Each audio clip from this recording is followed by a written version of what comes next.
নমস্কাৰ জনাইছোঁ সকলোকে। আজি বিশেষ কথা এটাৰ কাৰণে ভিডিঅ'টো বনাব লগা হ'ল।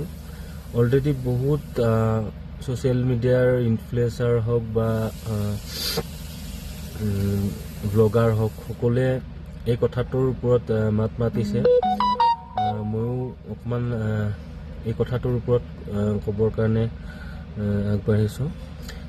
মেইন কথাটো হৈছে কি যে আগন্তুক দীপাৱলীত ফটকা ফুটোৱাক লৈ খুব এটা চৰ্চা চলি আছে।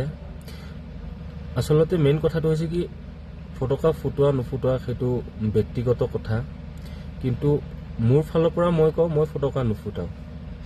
কাৰণ আমি এনেকুৱা এজন মানুহ হেৰাইছোঁ যিজন আমাৰ ভগৱান বুলি কৈছোঁ মই, ভগৱান যাৰ গান শুনি কিনে সৰুৰ পৰা ডাঙৰ হৈছোঁ।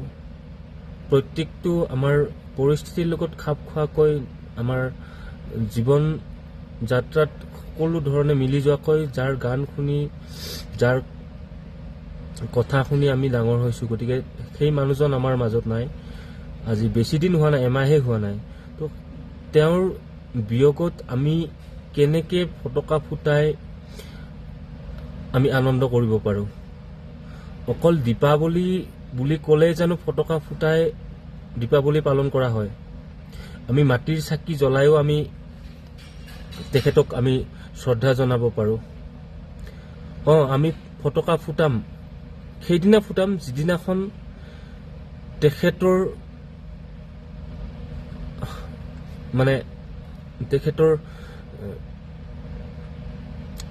সেই কাণ্ডৰ লগত জড়িত মানুহবিলাক যিবিলাক দুখী আছিলে, যে কিহৰ কাৰণে সেই মানুহজনক আমি হেৰুৱাব লগা হ'ল,